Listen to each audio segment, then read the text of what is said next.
इस बार पहली बार home voting का विकल्प मिलने जा रहा है। विधानसभा चुनाव में जहां एक तरफ 80 वर्ष और उससे ज्यादा की आयु के वरिष्ठ नागरिकों को होम वोटिंग की सुविधा दी गई थी, वहीं लोकसभा चुनाव में इस विकल्प को पहली बार आजमाते हुए ये छूट 85 वर्ष और इससे ज्यादा की आयु के सीनियर सिटीजन को मौका दिया जा रहा है।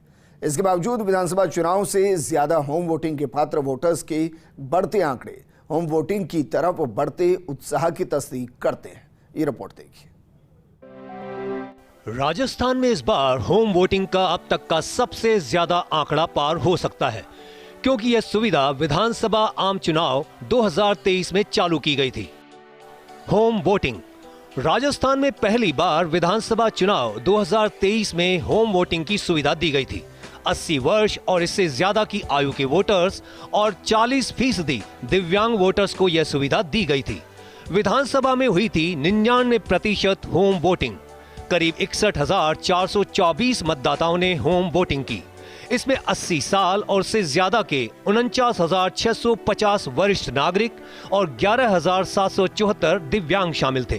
पहले चरण के लोकसभा चुनाव में 5 अप्रैल से शुरू होगी होम वोटिंग।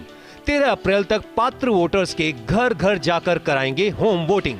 जो पहली बार में पात्र वोटर्स नहीं मिले तो 15-16 अप्रैल को दल फिर जाकर करेगा होम वोटिंग का प्रयास। दूसरे चरण के चुनाव के लिए 14 से 21 अप्रैल तक होगी होम वोटिंग, जबकि 22 और 23 अप्रैल को मिलेगा पहली बार अनुपस्थित रहने वालों को दूसरा मौका। पहले चरण में 85 वर्ष से ज्यादा के 27,526 वोटर्स कर सकेंगे होम वोटिंग। इसी चरण में 9,308 दिव्यांग वोटर्स कर सकेंगे होम वोटिंग। कुल मिलाकर 36,834 वोटर्स हैं होम वोटिंग के पात्र। पहले चरण में 2 विधानसभा क्षेत्रों में 100 से कम होम वोटिंग के पात्र वोटर्स, जबकि 25 विधानसभा क्षेत्र ऐसे हैं जहां 500 से ज्यादा होम वोटिंग के पात्र मतदाता। दूसरे चरण में अब तक होम वोटिंग के लिए पंजीकरण करने वाले वोटर्स का आंकड़ा 37,000 तक पहुंच रहा है और इसके लिए मंगलवार तक पंजीकरण कराया जा सकता है। दोनों चरण मिलाकर यह आंकड़ा 75,000 के पार पहुंच सकता है। विधानसभा चुनाव के 61,628 के पंजीकरण के मुकाबले यह आंकड़ा खासा ज्यादा है। यह इसलिए भी महत्वपूर्ण है कि विधानसभा चुनाव में जहां 80 साल और उससे ज्यादा आयु के सीनियर सिटीजन को होम वोटिंग की सुविधा दी गई थी, तो वहीं लोकसभा चुनाव में यह सुविधा 85 साल और उससे ज्यादा के वरिष्ठ नागरिकों के लिए की गई है।